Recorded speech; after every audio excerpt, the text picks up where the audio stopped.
It's Friday. Let's get into it with the lead.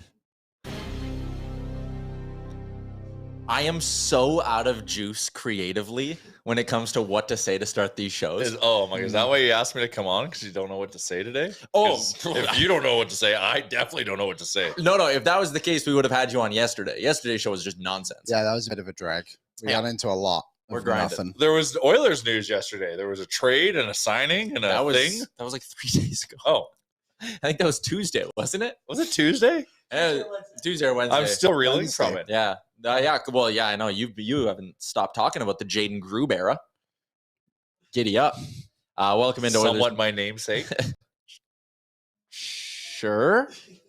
Your full name's not Jaden, though. Well, here's the issue I have. I am legitimately on my birth certificate named Jay. Jay. Jay. Mm-hmm. And there is a lot of people, Jadens, mainly Jasons, out there moonlighting as Jays. Hey, Gregor, think about this. Well, professionally, he goes by Jason Gregor. Yeah. But people do call him Jay. But but he goes by Jason. So I respect Gregor. But it's the Jasons that go by Jay. Now everyone assumes my name is Jason. So I'll be in a social setting. Hi, I'm Jay. And 30 seconds down the road, so Jason. And I'm like, it's just Jay. I said it was Jay. Like, even if I was Jason, I would probably still be offended because I said it was Jay. Are you legally Liam? Yeah, Liam. Like, on your passport, it's Liam, not William. It is Liam. Oh, is Liam short for William? I guess it is. It is. And when I was younger, I would. But Williams go by Bills. Yep. Or Will. Which is why I've always called him Wild Bill on the show. Yeah. I actually pranked my friends for years, and it's still ongoing. I tell people my name is William. And then one time my mom, one of my really good friends, his mom went up to my mom and was like, I had no idea Liam's name was William. And she said, it's not. Ruined the whole bit. Yeah. I have never connected Liam to William. So I was like, what's the long form of Liam? Like Liam Anthony? It's actually my dad's name is Anthony, so it's funny you said that. Yeah. Tony. Well, that makes sense. It's kind of but that makes just as much sense as William being shortened to Liam. Yeah, but I've come up in the world that if you're a William, your name's Bill, which doesn't make sense. Lawrence, Larry kind of makes sense. The Richard and Dick, that one's always entertaining. I don't get it, but I'm here for it. But it's funny because it's Dick. Huh. And Tyler loves dick jokes. Yeah, loves a good dick joke. All right. Welcome into Oilers Nation every day. Hope you all enjoyed that little bit of conversation. Real summer content. Summer content. Yeah. Live from the Sports Closet studio, as we always are. 3 locations in the Edmonton area. And live on the Oilers Nation YouTube, where Rusty, the bring the NHL to Utah optimist, was in. Oh, he's a Utah guy, He's a Utah guy. Also, is Rusty short for Russell? A Rustifer? Rustifer, yeah. Rusthany? Rustium? All right. He says Ryan Smith, the owner of the Utah Jazz, was interviewed on 32 Thoughts. Great listen. He's a perfect candidate to bring the NHL to Utah. Ryan Smith? He's the guy who owns the Utah Jazz, yeah. I, not why. Yeah. He made that much money playing the NHL. Yep. Wow. It's because of that extra $100K he got when he walked away from the Oilers. Yeah, Rusty, I get it, man. I get your passion. I wouldn't hold your breath. I don't think the NHL is expanding to 34 teams anytime soon. And if owners would want it. Yeah, probably. Well, it's more teams to puppet. Yeah, I guess. That's all I care about. Our question of the day, our Sherwood Ford giant question of the day, is centered around Evan Bouchard. But first, some talk about Sherwood Ford. Look at this cool little notification I got. The My Ford app tells me. It takes all the thinking out of it, which is the best. I got a notification that says, check your oil. You might need a change. If it was up to me mentally, my mental calendar and when to get my oil changed, my engine would be seized. And then you can click right here, app opens up, and it fires me the link to schedule my oil change at Sherwood Ford. Forget about it. Now that is technology. That's the Sherwood Ford giant advantage. Well, they want your car to last, right? It's also the love and care because they believe in the product and they'll support that.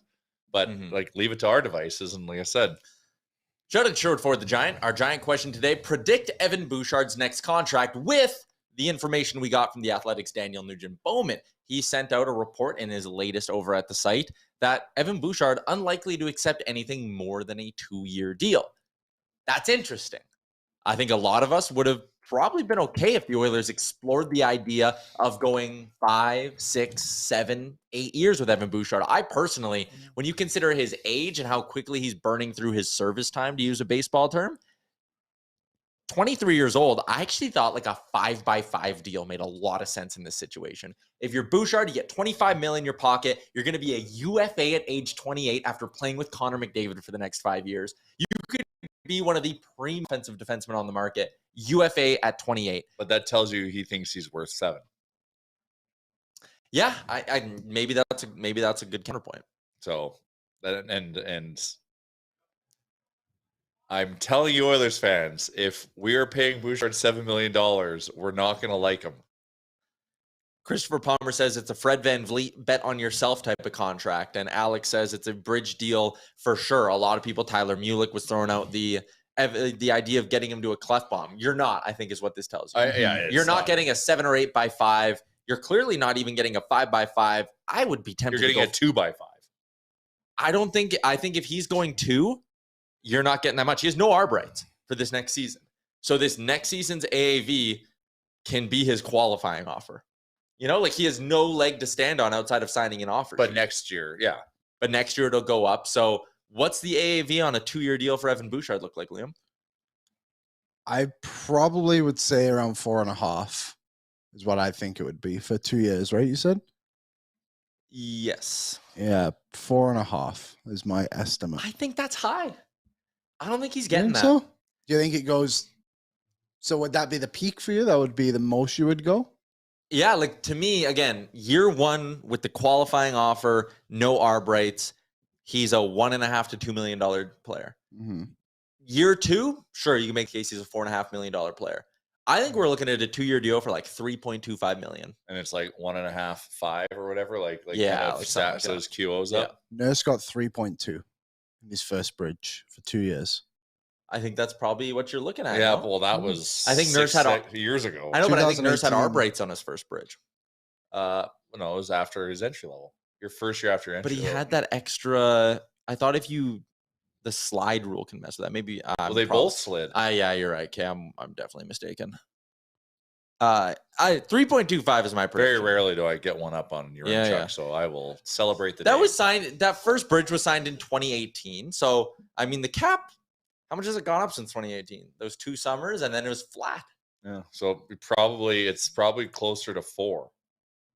So you're thinking like 3.75, 2 years, 3.75. It's probably. I thought I said 5 initially, but yeah, I guess it's probably closer to 4. So it's probably like 2.5, 5.5, or whatever the math is there. Sorry, I got distracted by if Bouchard's only willing to sign a 2-year deal, do you have a walkaway number? A number where if he comes and says, "Hey, I'm signing an offer sheet with Chicago for 2 years, $6 million, $6.5 million." What does Edmonton get in return for that? I think it'll be a first, second, and a third or something. I'd have to check. Well, I wouldn't do it. I would pay him if they offer you something, then you just kind of figure it out on the fly. I feel like, unless it's like obviously outlandish, but I mean, $6 million for a guy who's going to quarterback your power play next season, like it's kind of improving. Like most guys can do it, but Evan Bouchard did it and did a very good job of it too. So I wouldn't allow him for anything less than 7, probably. So the compensation for a $6.4 million AAV all the way up to an 8.5 is a first, a second, and a third. And then the compensation, if you go up to that next bracket, is 2 firsts, a second, and a third. Yeah, like I think it's an interesting case. I think it should be a very easy contract to make, unless he really wants to make as much money as he can in this first year. And then that's what we'll find out. Do we have an Austin Matthews or do we have a Leon Draisaitl?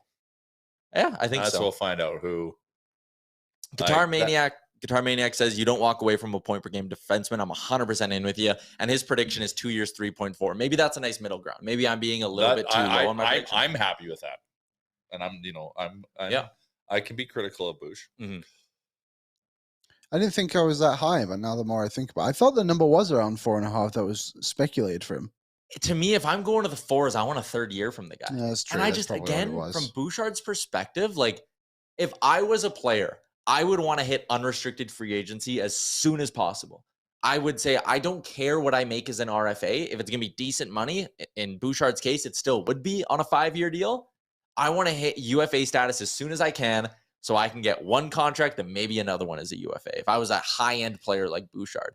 To me, just like 2-year bridge. Okay, you're going to get what? Maybe 6.8 on this first bridge. Maybe the second bridge is 10, 16 mil. Then you're hitting unrestricted free agency. I think like a 5x5, man. Like I would just love to see it, but we're clearly not, according to DNB. Just never say never. Yeah, never say never. Justin Bieber. Good quote. Good quote. Thought I'd bring some wisdom this Friday. Davin says give him a contract and then subtract $10K for every shin pad he hits during the season. I didn't think that was that big of a problem once he started getting the regular power play reps. He started figuring. I'll admit he was initially just only shin pads, but he's figuring it out for sure. Guitar Maniacs with an interesting point. Evan Bouchard is repped by Jeff Jackson, Connor McDavid's agent. Might want to stay in his good books. Yeah, it's probably a guy you want to keep Connor around. should fire his agent. Yep. The comparison I kept bringing up before was the Noah Dobson deal. That one was signed in 2022, so same cap situation. He is a very comparable player to Evan Bouchard. Is he? Offensive D-man, young, first-round pedigree, all that. 3 years, $4 million. Would you do 3 years, $4 for Bouch? Yep. Oh, yeah, I would. Maybe that ends up being like if Bouchard's saying, hey, I'm not signing anything that's more than 2 years, but the Oilers say, hey, we'll give you your $4 million AAV. You've got to toss us that third year. Because they have a little bit of leverage because he doesn't have ARB rights. Yeah. His only way out of maybe they say, okay, it's 3x4 or it's 1x1. Like, you could actually be a prick this year and do that. Unless he goes and signs an offer sheet. Which would be a prick thing to do. Which would be a very prick thing to do. Yeah, like even that, you think of that, the layout of that, if Bouchard was like, hey, I just signed an offer sheet 2x6 in Chicago, the Oilers are probably matching that. And you're going to walk back into a locker room with Connor McDavid and Leon Draisaitl to help them run the power play. And you're going to be the guy who was about to walk to Chicago for an extra couple mil. Yeah, it doesn't look good for him. And like long-term wise, like I guess you'd get to play with Connor Bedard. How much fun that would be, right? But why are we saying Chicago's an offer sheet? Just because I'm thinking like Chicago has they need to do something. Yeah. So like if you can get young talent from a team, Chicago's in a what if they went out like 8x7? I think you would do it. Yeah, but then you're giving up like 2 firsts and all that stuff. And you're probably not doing that if you're Chicago. They're probably asset rich, but I know they need to build through the draft still for young Bedardi. I think with an offer sheet, it'd probably be a long-term one, right? Like if someone I think it would be more like the Kotkaniemi one. What was that 1 year? I think it was a 1-year offer sheet. It was a 1-year offer sheet. Yeah. That one was a bit of a shot, right? Because they had the bonus that was like 21 or $20 or something like that. It was a 1-year, $6.1 million offer sheet. Interesting. I just feel like if a lower end team like Chicago was to do it, if they offered Bouchard like a 7-year deal or something that was like reasonable, then I think I'd benefit the Oilers way more than Bouchard, to be honest. So let's talk about the cap crunch a little bit. Let's agree we'll meet somewhere in the middle. 2 years, 3.5. Let's say that's the deal for Bouchard. That'd be great. The Oilers, good GMing right there. If it goes up $1 million, they're projected to have about $6 million in cap space. If it goes up $3 million, they'll be up to $8 million. Let's live in a nice world where it goes up to $8 million. Positive. $8 million cap space. We're having a positive Friday. Global recession, but cap's going up. Yep. Why not? So you signed Bouchard to his $3.5 million deal that takes you from $8 down to $4.5 million left in cap space. You need to sign Kostin, McLeod, Janmark, and Ryan at the minimum, more or less. On top of that, you can't get those 4 done for that little money. No, Ryan, you can probably get close to the minimum, I think. Yeah, Janmark is probably $1 million again. Yeah, Mark. We owe Clowder because he did us a solid. So you owe him a little bit of, but you probably have to bridge him too. Yeah. Okay. So let's say, but you could probably bridge him at like 1.2. So you're down to 4.5, and Kleem's gonna get 1.5. Janmark and you play him more. Janmark and Shore are a combined 2. So now you're down to $2.5 million to sign Kostin and McLeod. You could do that. Wasn't it reported Kostin wants 175? Yeah, I've heard that. Yeah. We'll give him the second year. And McLeod probably wants 175 as well. So I think you need $3.5 million. So you need to free up 1.5 million just to get everyone you want done. So that means moving on. No additions. That's no additions. So if you move out Kyler Yamamoto, Yeah. You then you're going to get everything you want done, and you're only going to have $2.6 million to upgrade this roster. The reason I wanted to do this exercise and talk about the Bouchard thing with the news from DMB. DMB also reporting that it's more likely than not Cody Cece's coming back. Yeah. If you can find a taker for Yamamoto's full contract, you're only going to have $2.6 million in all likelihood to improve this roster. What's your $2.6 million move? Is that enough to get you Connor Brown if you give him a 4-year deal? Is that enough to get you JVR on a 2-year deal? Well, we need to move CC to the second pair. You can't upgrade. You can't. Who's your Susie? Is that your D-man for 2.6? You're just going to bring in another lefty? I don't know. You love Susie, though. That's always I do. All roads lead to Susie. But if you're going to bring in a D-man, you need to move out CC or Kulak.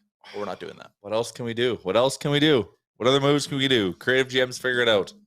Yeah, they do. Brian says incentive-laden Connor Brown offer would fit. I think it would. You give him a base of $2 million. You say it's going to go up to 3 if you score 25, and if you score 30, it's going to go up to 4. And then we'll talk about an extension next year after you score 36 goals on Connor McDavid's wing, and we'll pay you good. Dave says, sounds like Bukestad isn't coming back. Yeah, I think he's outpriced himself. And like we just did the exercise. You can't afford all of them, right? I know. Whoever signs Bukestad, it's going to be for too much. Yeah. Dangerous Wade asked if we're going to be in LTIR this year. No, we're not. The other thing to remember, Kyler Yamamoto's number 1 on Frank Seravalli's buyout list. So if you have to buy out Yamamoto, which you might need to do just to bring everyone back, then you only have $2.1 million to spend on free agents. Do you think this leads to a bigger question of somebody unexpected getting moved? That's what I want to talk about. Okay. Thank you. So let me rattle off the forwards higher paid than Yamamoto. Foegele. McDavid, Draisaitl, Hyman, Kane, Nuge. Like, could Dylan Holloway be this? No, can Dylan Holloway be this upcoming year's Warren Foegele? Probably. Well, then I kind of want to see out the Warren Foegele deal, though. I want to see contract. He finally started like showing up, and I believe, but like it's. I feel like we can absorb the loss of Foegele, provided it's used to bolster our blue line. So if you but then if you're losing Foegele and Yamo and just using that money to upgrade your blue line, keeping CC, I guess, in the process, like it doesn't make sense to move out the 2 forwards and use the money on Mayfield. You can't subtract 2 from your forward and then add another logjam piece onto the blue line. That doesn't jive. Yeah, we got to move defenseman. I think the answer is probably you leave the blue, and I can't believe I'm saying this. You're leaving the blue line the exact same, and you're solving it at the deadline. This blue line's good enough to get you to the deadline. Definitely. Yeah, that's fair. And that is a fair assessment. And that's when you move CC and the first and a prospect, and you go get next year's Ekholm at the deadline. Who is that? Who is next year's Ekholm at the deadline? That is a tremendous question. Let's take a look at the upcoming UFAs. No, not for this summer. For next summer. Let's take a way too early look. Yeah, okay. Yeah, because these are trade deadline. Yeah. We got Ekholm with term, thank Jesus. Yeah, like Ekholm. And hey, remember, Nashville kept 4% of the contract. Doesn't that make you think? Leaders in time on ice, here are your UFA D-men for next season, or for 2 summers from now. Devin Taves, lefty. Brandon Montour, righty. Florida's good. Forsling, Hannafin, Anthony D'Angelo, Brett Pesce.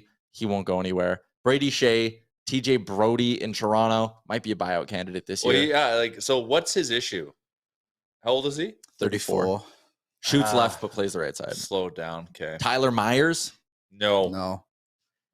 If Calgary falls out of it, I like this option. Chris Tanev. Tanev. But Calgary would have to fall out of it. Again, though, maybe another reason why you wait. Tyson Barrie? Bring him back. Well, then you can't have both Bush and Barrie. You're right back to square one on the right side. Is Barrie an upgrade on CC? Is Barrie Nurse better than CC Nurse? Well, so there's some things to consider about CC. His first year of his deal with us, he was great. Really good, yeah. So maybe there was something underlying this season, right? Like if we can go back to that guy, which also why I want to put him in the second pair to kind of like settle him down a bit and just have him just be a solid kind of competent defender. How about this name? We love him, Dylan DeMello. That's one where I would go. I don't mind that. He's steady Eddie. I'd almost be going to Winnipeg. Edward, steady Edward. Yeah. I'd almost be going to them now to try to get him, right? Well, is he $3 million modified no trade UFA at the end of the season? Of this season? Yeah. I'd do DeMello. I'd do DeMello in a heartbeat. Right shot as well. Yeah, right shot, plays the right side, 31 years old, averaged 19 minutes and 33 seconds a game last year. I'd do that. Yeah, that's I think that's a really interesting name here. How about this? Right shot, right D. Maybe you don't want Barry. Maybe you want Justin Schultz. We have Evan Bouchard. Like, what are we talking about? Son of a gun. Okay. Colin Miller in Dallas is another one. So there are a few options, I think, but I think we can agree a lot of those options aren't shaken loose with maybe DeMello's the exception. A lot of those options aren't shaking loose until next year's deadline. So I think it might make sense to just go and get forwards this offseason, make sure your forward group is upgraded, and you'll, like you did this year, worry about the blue line at the deadline. Because, like, let's be honest, like Cece and Nurse, they were not good in the playoffs, but they played together all year, and you almost won the conference. Yeah, I think it's something we've said before, right? Like those two can roll together. They'll be fine. Maybe. There you go. That is our Sherwood Ford Giant offseason question. It started with, what does Evan Bouchard's next contract look like? And it's somehow evolved into 2024 trade deadline targets. I even looked at the year after, too. So not this coming trade deadline, but next year's deadline. Yeah, because at Connor Murphy was the only name I found that would be intriguing. Okay, so don't save Connor Murphy. Yeah, but don't save any bullets for the 2024 deadline. Blow him at the 2023 deadline, I think is the conclusion we've come to. Yes, sure, whatever. We're not only burning through our off-season topics quickly, we're burning through next season's topics already. There's going to be no room for a show next year. Yeah, no, the plan is to just keep running the summer episodes over and over again. Kicking the can down the road. There are some interesting storylines to watch heading into the offseason, and Frank Seravalli over at Daily Faceoff has a brand new trade targets board that is coming out, and there are some intriguing names. Liam, you'll like this. The guy who was the topic of yesterday's trade machine is in Frank's top 5. How about that? The trade machine strikes again? Yeah. The trade machine's hot. It's on a heater.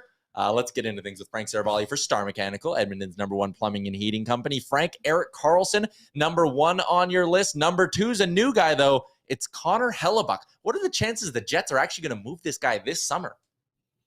I'd say pretty significant. I can't give you an exact number, north of 50-50, I think. I haven't really heard much in terms of re-signing talks or negotiations. And I think when you look at the Winnipeg Jets, as I called it on dailyfaceoff.com today, the summer of Chevy, this is really the Jets are going to be the center of the hockey universe. They're the big team to watch over the next month. It's not just Connor Hellebuyck, who you see here at #2 on the list. It's also Mark Scheifele at #4, Pierre-Luc Dubois down the list at #7. And then keep going further down and you'll get to Blake Wheeler at #19. So they have the best goaltender, the best centers, and a power forward in Blake Wheeler whose best days are behind him and has a significant cap hit, but certainly could be a valuable piece to someone on the right side of their lineup. So there's a lot to unpack in Winnipeg, and I think Hellebuck's at the center of it all because I think he has the most value of the 4 relative to team impact. I think it's intriguing to watch what's going to happen in Winnipeg this summer and the approach they take with the returns they want. Because I think it's a chance for them. You can set yourself up if you're going through this retooling, rebuilding thing. Are you going the way of San Jose and Anaheim, where this thing's going to be painful and take 5-6 years? Or are you going to be able to do like what LA did? Get some young talent, restock the cupboards quickly, keep your pieces like Ehlers and stuff, and maybe in 2 years you're back to competing. Oh, wow. That's like to be able to rebuild on the fly. I think you can actually with this team because you've got Morrissey on the back end who exploded for a 70-plus point season as a defenseman. You have Kyle Connor, who's one of the pure goal scorers of his generation, and Nick Ehlers. If you can find a way to convince Pierre-Luc Dubois to stay, I think that's a game changer because then you have another 70-point center that can anchor your team down the middle. That is incredibly important. I wouldn't be shocked if the 4 players that I mentioned, all 4 of them are gone, and then they take the returns from those players and you divide it equally based on exactly what you're saying, Tyler. some of the return for those 4 players goes towards the here and now to help this team, and some of them go towards the future. And you can kind of do both at the same time, because I don't care, what franchise you're running. If you have Morrissey, Ehlers, and Connor, you're not going to be bad enough to be, in the 14, 15, 16 range in the Western Conference. You're just not. You won't be able to bottom out. So how do you support both of these functions at the same time? And I think the most important thing is to reconstitute what the Jets look like, reorganize their compass, get some of these old pieces out there that aren't old by calendar standards, but have been there a long time and have had many kicks at the can. Last year's press conference to end the season, just a few weeks ago, with Rick Bowness being critical and them not competing, and then you had Blake Wheeler say what he said. Oh, the coach was, I wish he didn't say that publicly. It's like, you guys are telling on yourselves how soft you are that you can't handle that publicly. Interesting stuff that's going to go down in Winnipeg. Potentially 4 big pieces on the move. That's blowing it up. Yeah, but they do have some depth there, which is kind of when you go through the Ehlers. I don't even throw Pionk in there, and Connor. Yeah. Let's move out of Winnipeg, but stay in Canada. What did you make of Brad Treliving's opening press conference in Toronto? Did you get the vibes that this is a guy who's committed or is open to the idea of just running her back? That's core 4. That's Sheldon Keefe. That's everybody, baby. I think he's open to just about anything. I think he wants to get in and investigate and see what he can find out. That trip to go visit with Austin Matthews in Phoenix is going to be incredibly important for this Maple Leafs team moving forward. How is that visit received? Do you remember the impact that visit had with Brad Treliving flying on the team jet down to Montreal last summer to see Jonathan Huberdeau just days after acquiring him? Priority number 1, get this guy re-signed. That's what priority number 1 is for the Leafs. They can do that as of July 1st, and their whole offseason hinges around Austin Matthews and what that contract looks like moving forward. There are questions about the core 4. My prediction is that Sheldon Keefe stays and all 4 of these guys stay, and I really should be renamed properly the core 3, because John Tavares, I know he had an 80-point season and his point per game. No one's taking that contract, not an authentic candidate to move. So is there going to be any shakeup? I don't foresee it, because I think they've done the calculus. I'm sure Brad Treliving in the week or 10 days that he had to think over this position is probably perusing a lot of rosters saying, if the mandate is to put a gun to our head and trade one of these 3 guys, how do we actually make the Maple Leafs next season better just based on forcing ourselves to move one of these players? And I think that's where the calculation gets really difficult. Mm-hmm. Well, I guess the real question around all that is do you think Austin Matthews wants to stay in Toronto? I think he does, but I also think that he wants to be a precedent setter. I think he wants to be paid appropriately. I would argue that he's already paid appropriately, and that giving him a raise based off of what he currently makes at 11.6 there's no case for it. I know that the cap's going up, but he's coming off of a really average for him 40-goal season for someone that was paid $11.6 million. And he always has sort of struck me, and I think this is going to be really curious for his overall view in the marketplace, as someone that's been a little bit driven by money. Like, think about his path to this point, which I think a lot of people forget. He's the only draft eligible player from the US to go play in Switzerland and earn money in his draft year. And everyone comes from different circumstances, and you're hungry for different reasons. Entry-level contract, gets out of that and basically signs one of the richest deals ever. That's a shorter term deal for a player coming off of entry level. That was a massive contract that, with the deal that Mitch Marner got, basically took the Leafs to the woodshed, because now they have very little leverage. Austin Matthews holds the hammer here. And if he comes in and says, I want 5 years times $15 million and I want to be the next record setter in the NHL, I think the Leafs are going to have a real decision on their hands. And that's my question. If Austin wants to go chase the bag, and that's what Tree, short for Tree Living, heir to the Boston Pizza heir fortune. to the Boston Pizza fortune. Bradley Tree. All hail Bandera bread. If he wants to chase the bag and Tree kind of gets that sense, like, don't you not have to then move him before July 1st? Well, I don't know if it's before July 1st, but I think if that is the question, you have to. Well, he's got a no move clause. He's got a new move clause that kicks in. You wouldn't want to give up that leverage, but at the same time, it's a really difficult spot to be boxed into if you're Brad Tree Living. That's your first order of business is trade. Up until this season was, a guy that's like on a surefire first ballot Hall of Fame run of scoring goals like no one has seen in a really long time. But he's going to chase the bag. If he's going to chase the bag. So that's why I'm saying his actions and his ask are going to speak a lot louder than whatever words he says about, I intend to be in Toronto and I'd like to re-sign before the season starts and. None of that really matters. All that matters is what is he asking for, because that's going to really tell you what he wants. And if that's what he wants, I don't know how the Leafs can pay it. Okay, enough with the Leafs, Jay. God. Well, it's a very interesting circumstance that they're in, right? Yeah. And I'm a big Boston Pizza guy. I know. So Boston it's something to unpack. So it's like, he bent them over royally on the 5-year deal. Yes. And has put him in this situation. What's not to indicate he's going to go and do it again? Yeah, he wants to stay in Toronto for $15 million a year.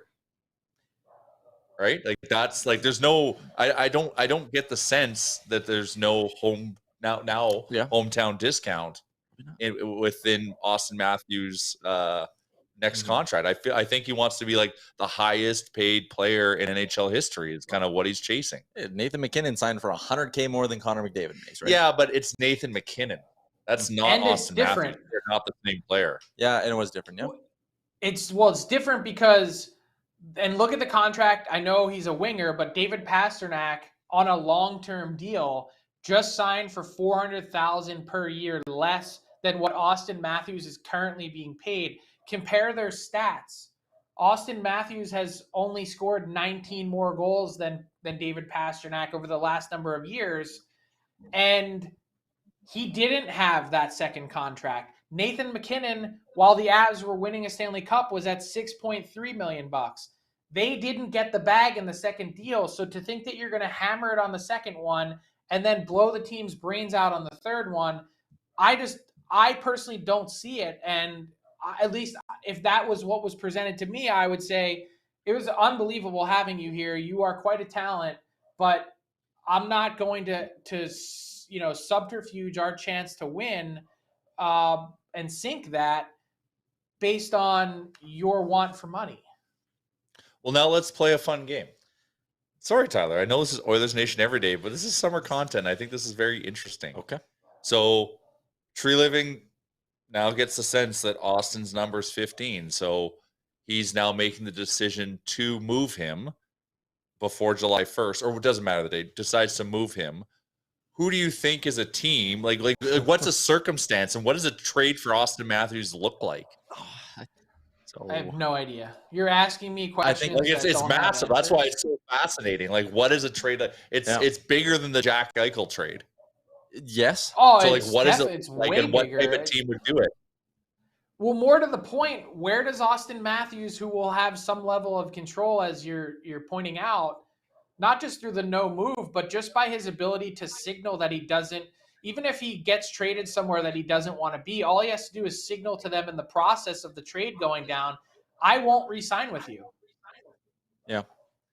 He has a ton of control. So where is that? Everyone says, well, is it LA? Is it Vegas? Is it Arizona? Is it New York? Like, pick a big, like, he certainly seems to be someone personality-wise who is really suited playing in a big city with lots of different things that he can get into. Then let's say it's LA. Oh. Biebs lives in LA. What does LA have to give up to give Austin Matthews? Why? Okay.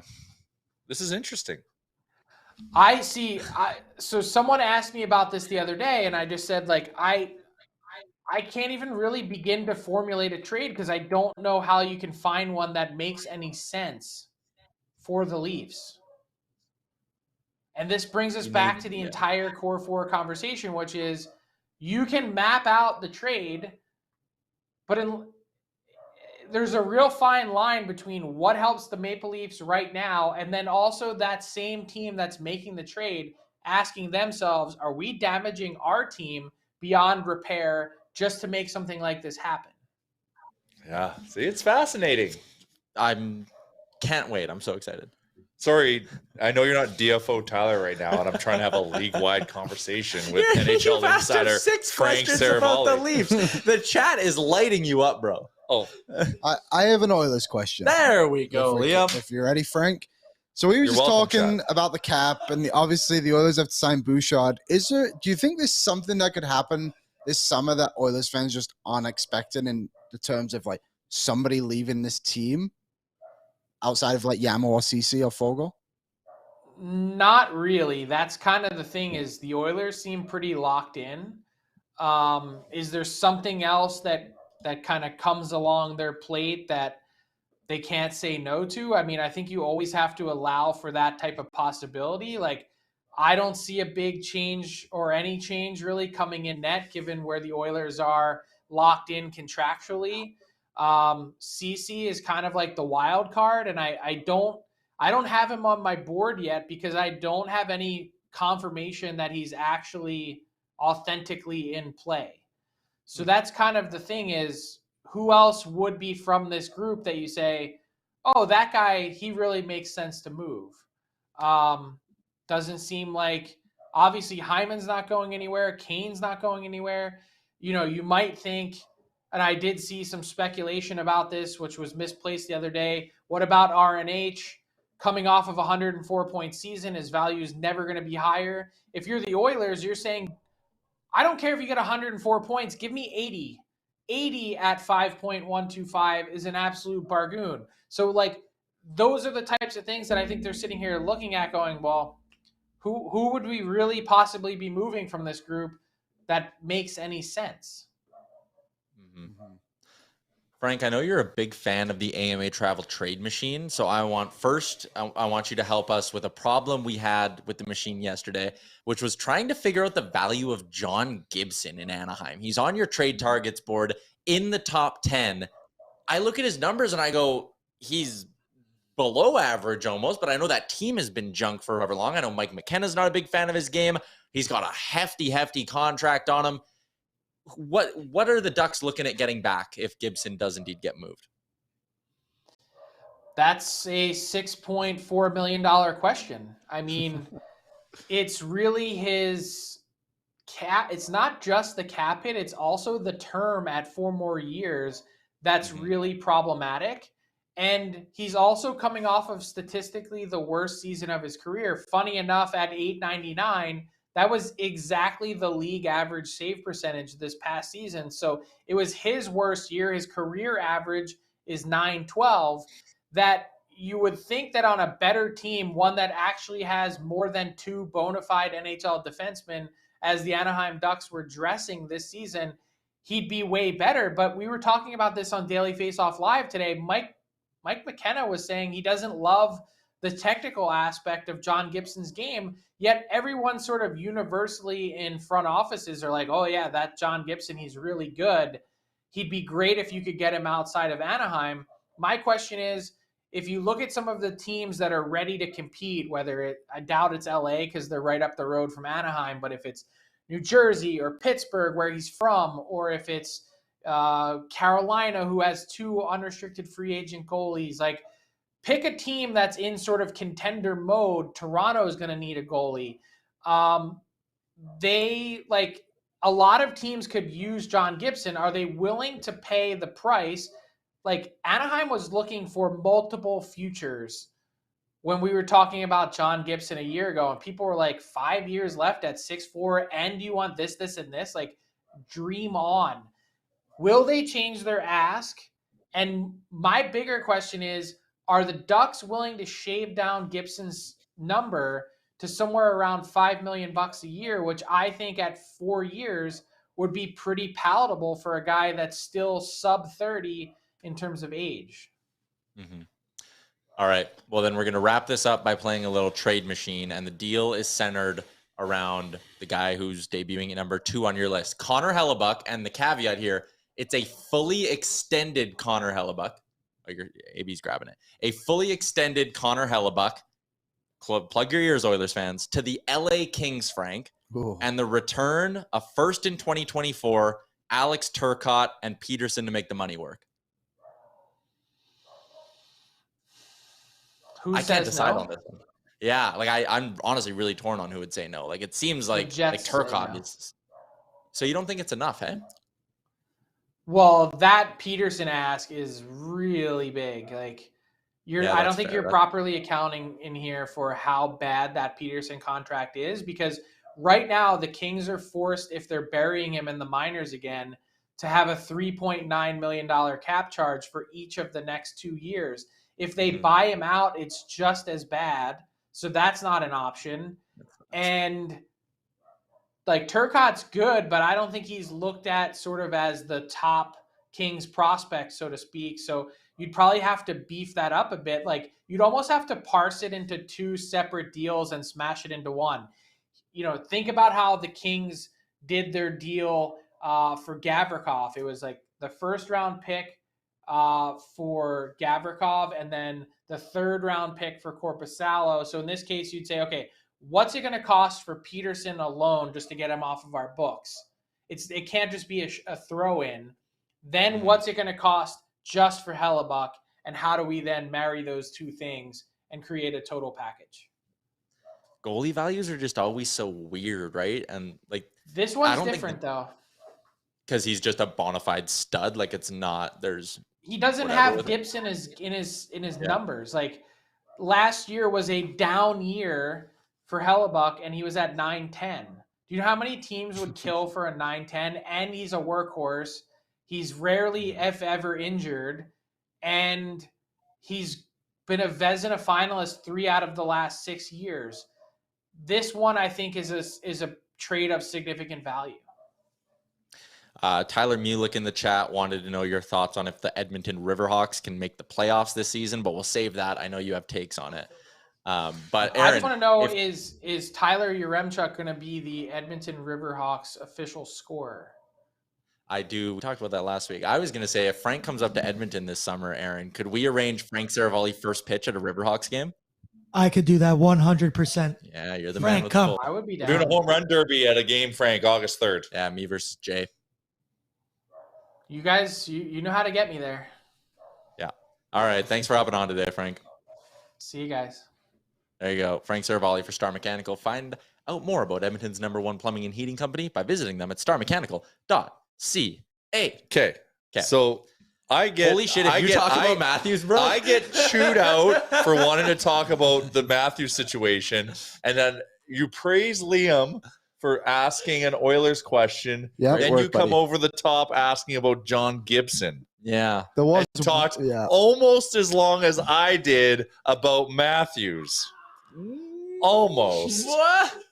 Check the tape. So I found that interesting. It's just an observation. Yeah. That's all. Yeah. No, It was for the trade machine. Yeah, it was for the trade machine. I was doing a bit. Brought to you by AMA Travel, amatravel.ca/dreams. Plenty of ways to save on your vacation with AMA Travel. You did it for your trip. Where are you going? You're on a fishing trip, right? I'm going to the island, man. I'm going to be an island boy. Island boy. Thank you. Thanks to AMA Travel. Yeah, sure. I'll tell you where AMA Travel is huge. The car rental. Really? Because we are a crew of 6 in a car, and trying to get anything north of a 5-person car was a pain. Yeah. Go on AMA, boom, found it, and actually was the best price I could find online. There you go. Thank you, AMA. Shout out to AMA Travel. What did you guys make of the AMA Travel trade machine? I guess Frank made a good point. Like just throwing in Hellebuck or throwing in Peterson, you need to add value for that. So maybe it's a second first, 2 first, Turcotte and Peterson. Yeah, first and second. Or maybe a upgrade Turcotte to Kaliev. I don't think Turcotte's that good. Kaliev is just he's like another Patrick Laine-ish type, except for like ish. Yeah. There's a heavy emphasis. The shot is heavy. Yeah, maybe that would be more beneficial to Winnipeg to have a NHL player in the deal. Like Turcotte didn't even have 20 points in the AHL this season.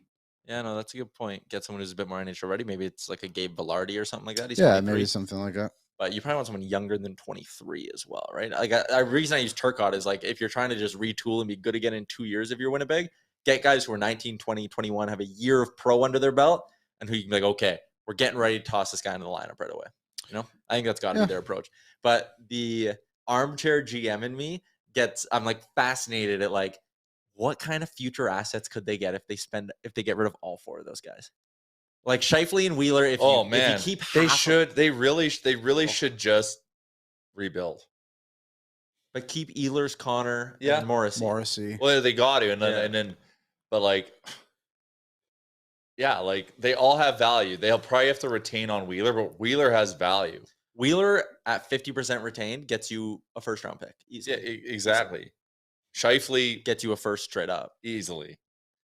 Hellebuyck gets you 3 everything. Assets.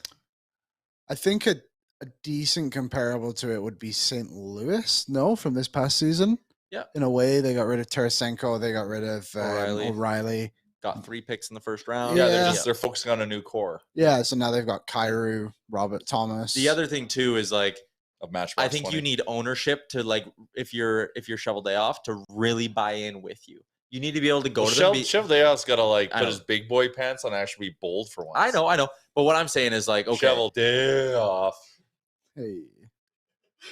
You have the opportunity with kind of the way your cap structure is right now to keep half of Scheifele and maximize the return, to keep half of Wheeler, to take a bad contract back, to get an extra asset. Like if you can do that, take some bad deals from teams and load up even more. But you risk on the next deal of it. I can't remember how much term Ehlers has or Connor has. But I think they both have 2 years. So like you have a risk of them walking at the end of that if they're still like full blown rebuild. Yeah, Ehlers has 2 more. Connor has 3 more. But it's so hard to rebuild on the fly when they don't have I don't think especially when you lose Hellebuyck, I don't think they have enough to rebuild on the fly. Yeah, Connor. Yeah, Ehlers. Yeah, Pionk-ish, and Morrissey. Morrissey's like offensive. Yeah. Brad Lambert, Chaz Lucius, Cole Perfetti, 3 decent forwards in their system already. Yeah, that's Ville Heinola, decent forward in the system. And again, like we had the idea of trading Dubois to Montreal and going and getting Jordan Harris back, right? Oh yeah, they have to trade Dubois. Add a young forward or add a young D-man into that top 4, and all of a sudden it's like, okay, there's a good piece we can build around. Dubois for Cole Caulfield. You know what their projected cap space is for next summer? That's like actually legit. They have $51 million in projected cap space next summer. Wow. Do you know one player? They have like no one under contract. Got some work to do. Adam Lowry's good, right? He wouldn't resign. Adam Lowry's a good player. Oh, I love. He's 30 though. You're probably looking to move that guy too. Still want him. Want him right now. If I was the Oilers, looking at my veins. I'd be intrigued. What's he make right now? 3.225. You get if you get to retain 4%, Foegele for Lowry. Sure. Get him a younger guy. Yeah. Is his dad still a coach there? Yeah. Also break up that weird nepotism. Yeah. That is odd. This is just like when we had Will and Keith Acton. Too many Actons. Yeah, too many Actons in the kitchen. One is too many. It's part of the reason. Yeah, that's part of the reason the Decade of Darkness dragged on for so long. Let's get to our player grade for today. Brought to you by UFC 289, returning to Canada for the first time in almost 4 years. Nunez versus Aldana. Woo-wee! What a matchup. Liam, talk to me about the UFC. The UFC it stands for Mixed Martial Arts, Tyler. No, it stands for Ultimate Fighter Championship. It's actually short for Damn it. Reboot. Yeah, Where's the 20 seconds? Were you being serious? Yeah, I was, but that's MMA. UFC. It's the best It came MMA. out of your mouth. UFC stance. I thought it was a joke. It was serious, which actually makes it more funny. Yeah, that was real. Okay, you said you had UFC stuff you wanted to talk about today on the show. Yeah. Yes. I'm talking about the origin story and what it actually stands for. He had a big nugget of information he wanted to share. He's educating. You just haven't mentioned the other fight on the card. that's on this big poster. And I don't know how to say his name. Oliviera. Do you know that one? Oliviera. Oliviera, right?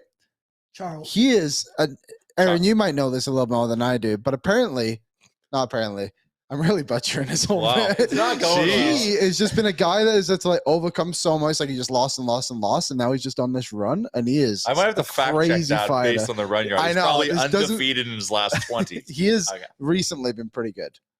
So I'm just saying it's a good card, especially on that poster. So it's not just Nunez versus Aldana. It's not just the 6 Canadians on the card. Mhm. You're intrigued by Oliviera and Darouche. Yes. All right. Giddy up. Well, that's why they're on the poster. Of course. You should be intrigued. January 10th at Rogers Arena. January 10th, pay-per-view event. Mhm. Nothing better than buying a fight with the crew, saddling up with some brewskis. Oh, and it's summer. Watch it on the patio. Oh, now you're talking my language. Do you watch UFC a lot, Jay? Do you have a favorite UFC fighter or moment? Oh, moment. Oh, the most memorable moment is Anderson Silva's leg. Oh, yes. That was horrible. shocking. I'm like a fair weather UFC guy. Like I like watching it. I just don't like get so involved. But like when it's obviously, well, all their events are big. But like if I always get a chance to, if one of my buddies rents the fights, I go over and I watch the fights. All right, there you go. Our player card for today is Warren Foegele, number 37. And here's the grades I slapped on Fogue Daddy. Regular season, hey, the guy scored 13 goals. He finished strong. Finished very strong. 13 goals in 67 games. Like, he was getting somewhat close to a 20-goal pace here. Well, guys. technically, like the whole like ARB case is $100,000 a point, so we did get our value. But for some reason, I expect him to be a 40-point guy. Yeah, I gave him a B- for the regular season. The inconsistencies drop it down, but if you would have told me start of the year, Fogel's going to play in 67 games and score you 13 goals, we would have taken it. We wouldn't have been like, wow, crazy good year, but it would have been like, okay, expected production. Yep. That gets him a B-. He scored twice in the playoffs, and I thought the playoff run, and this does creep back to the last month or so of the regular season too, but the playoff run was the most engaged I saw him as an Oiler. Physically, forechecking, all that stuff. He only scored twice. But it was a factor when he wasn't scoring. That got him up to a B+ for me. Big goal too. The second one he had in game 6. Yeah, I tried to guess your grades before you make these posters. Send me the results. I had a B for Foegele in the regular season. Just it was a career high in goals for him. I mean, good production from the third line, you said. So B+. My chance of returning no was 60%. You're a lot lower than me. I'm at 85. We just spoke about the money, and I think if you can get him gone and bring in 2 guys in the bottom 6 for the same value, like I think that's what the others would rather do. I think he will be here ultimately, but yeah, maybe we'll meet in the middle and call it 70. He just strikes me as a guy in a contract year that's popping home 20, and I want to see that through. Well, it'll be interesting to see what his last 10 games, if that extrapolates to an 80-game season. It probably is a 20-goal season. Yeah, it borderline was anyway. So we want that, but I agree with the grades you have, Tyler. Percentage of returning, I just can't assign one. If you can turn that money into something that actually makes the team better than keeping him, then you've got to do it. Yeah. And that's like the most obvious statement ever said in the history of hockey GMing. Yeah, I also think, the list of teams that'll want to pick up the full year of Warren Foegele probably isn't that long. But there's that recency bias you can look at and be like, this is what you can get from this guy. Yep. And the fact that it is a contract, like there's a narrative there. Yeah. I also think, he's young. This is another one almost similar to CC where I think you can keep him. And then if there's someone you love on the trade market at the next deadline, he's such an easy throw-in piece, right? Another team would probably sit there and go, yeah, we'll test drive him for 2 months. Yeah, that's probably fair. I'm 100% in on Foegele being here next season. I just wonder if the team is too. 85% was my chance of returning. For me, I've kind of had this shift where, a week ago, I was kind of like, okay, you're going to move Yamo, you're going to move CC, you might even move Foegele, and then you're going to go sign Mayfield and Connor Brown, and you're going to do things this offseason and really mix it up. And now I'm honestly sitting here being like, I think you're running it back, maybe a forward ad, and you're making your moves at the deadline again. You're making in-season moves. You're going to run Hall away, see if he's maybe improved. You're going to give Lavoie a look, see if he's improved. A guy like Noah Philp can maybe come up. maybe he's improved. Yeah. And I just think you're running it back with the same crew. And it's not sexy. I understand people are not going to love that at all. What's our goaltending matrix next year? It's the same thing. You're running that back too. You're not buying out Campbell. No, I know. But like, is it 80% Stu or are they going to go 50-50? I think it's open. It's an open competition, which is great. Yeah. I think Campbell might play around the same he played this year. We spoke about that yesterday. Yeah. So I just think Maybe you know, less. a Campbell bounce back, a few other things. Your power play is still going to be good. Full year of Ekholm. You can honestly justify running back the same roster next year. It's lame, and people, if Waz puts this on TikTok, are going to be like, "Oh, of course, typical Oilers guy, blah blah blah." But like, the team almost won the West, man. They were a good regular season team, and that's with half a season of Ekholm, half a season of Evander Kane. Yeah, Jack but we had Campbell them in the being a dumpster playoffs, so fire. we can tell what like we had those guys in the playoffs. We ran out of gas because of how we deployed our lineup. So worry about getting your lineup and roster playoff ready leading up to the deadline. I can subscribe to that. Yeah. I can be patient. We almost went an hour today, so we should probably wrap this back. Yeah, all that John Gibson talk. Jesus. Yeah, sorry. really dragged. When we upload the podcast, just cut out the 13 minutes of Austin Matthews, and then the rest of the show will make a lot more sense. I'll just put that on Leafs Nation. Shout out to Sports Closet, coming to you live from the Sports Closet studio every weekday leading up to the NHL draft and through free agency. Our Giant offseason question for Sherwood Ford the Giant. I got to get an oil change this weekend. Frank Seravalli for Star Mechanical. UFC 289 coming 8 days from now on pay-per-view from Vancouver. The Trade Machine for AMA Travel. And finally, Betway. Game 1 of the Stanley Cup Finals goes tomorrow. I'm going Panthers in 7 at plus 500 on Betway. What are you taking in this series? Well, I want to manifest something. I want to manifest Florida in 5. Whoo! Ice. So I will bet. Maybe I'll go with, I got to find out the odds, but you can do the spread on the series, right? Yeah. I might do Florida minus 1.5. So Florida in 6 or sooner is your pick. That'd be my pick. Interesting. This is a Panthers Nation podcast, though. We have established that. We are not at all. I'm a soured Oilers fan, and I want Vegas to burn. That's why I wore my turtle shirt today in honor of Matthew Tkachuk. I like that low-key support. Florida to win in 5 plus 750. Florida to win in 7 plus 550. Your prediction is Florida in 6? Yes. Florida in 6 plus 450. So there you go. All your odds up at Betway 19 plus. Please play responsibly. Should be a beautiful weekend in Edmonton. Enjoy it. Enjoy game 1 of the Stanley Cup final. And you know what? We'll be right back here in the same spot on Monday at noon Mountain Time. Chat with you then.